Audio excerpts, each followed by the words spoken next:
we're going to do our Is It Really That Deep segment. The Mariana Trench is 6,000 fathoms deep and the lowest depth man has reached inside the earth. How deep is Weapons? It's going to be difficult to answer this because I don't think it fully landed all of its themes, to be fair. But I did respect the ambition. And for that reason, I'm going to give it 4,000 fathoms deep. Oh, I'll go even further than you. I'll give it 5,000 fathoms of depth because Oh, even though I didn't love this movie and I don't even necessarily agree with most people's interpretations of its themes, because I have decided to attach myself to this theory that this great aunt was a gun in that house this entire please. time. That requires so many levels of delusion and depth that I have to accept that means that this is a deep movie. Y'all just Wow. don't get it. You guys will get it in 2065. Do you get it? Okay, so we're going to go through some letterboxd reviews for Weapons. George66 says, Jordan Peele, I completely understand why you fired everybody. D, what are your thoughts? I do feel like we've been robbed. I'm not trying to be disrespectful towards anyone who worked on this film. I enjoyed the film. I just know that it would have hit so much harder. It would have been a spectacular movie if Jordan Peele got his hands on it. So I totally agree. If I was Jordan Peele, I'd fire all of them as well. It's so interesting you say this because you didn't like Nope very much, even though I did.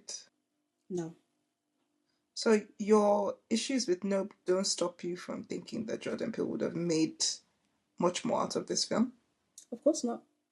I just because I didn't love Nope, but I loved his previous work. And I think this movie again is more in line with the Us, actually, as you mentioned. Someone's trying to draw that conclusion. I don't, as I agree with you. I don't think this movie can stand up to Us personally.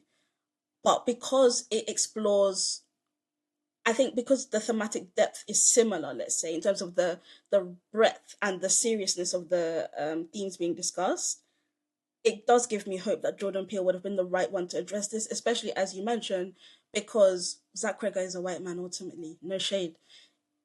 I think someone who's able to speak to intersectional themes and different ways that society can fail people would have been able to knock this out of the park in the way that Zach Cregger didn't. I feel like Zach Cregger, he produced a good piece of work. Jordan Peele would have produced a masterpiece. It's my honest opinion. That's so interesting. Yeah, I would have liked to see what that is.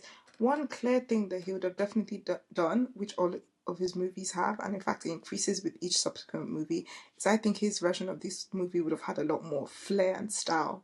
One of the things that Mm, makes me love Us so much is how it uses music and costuming. mm. And apart from the Gladys makeup in this movie, the costuming was giving me nothing. I was very, Yeah. very scared of Julian Garner's Indomie fried hair. Very scared Mm. indeed. Speaking of the And not hair, in a though, I good will way. say this movie isn't particularly scary, but that scene where Alex's mom goes to cut her hair, very, very scary. Very I was scary. very scared.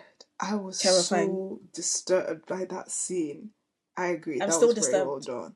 done. Yeah, that was scary. That was bloody scary. This comment from Letterbox from Sydney says, to me, this is a really great example of originality and provocation meaning very little if a film doesn't deliver on its presented ideas.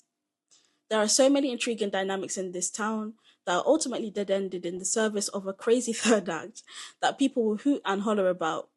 But despite more sophisticated filmmaking after Barbarian, this feels even more fractured in its ambitions. What did you think? I think this kind of succinctly summarizes how I feel about this. I kept on thinking there's a reason there's all this build up. You're trying to tell me something here. You're trying to link all of these themes together in a way that's coherent to me. And that Mm, coherence never came. And by the time we get to the end where it kind of turns a bit slapstick, which mm, I don't mind, I can enjoy that in films. I was even more sure than ever that, oh, this movie is just supposed to be a discourse generator. You don't have a strict thesis that you are trying to pitch here. This is similar to my criticism of Sinners, but ultimately Sinners gets more points because I was more entertained during that journey.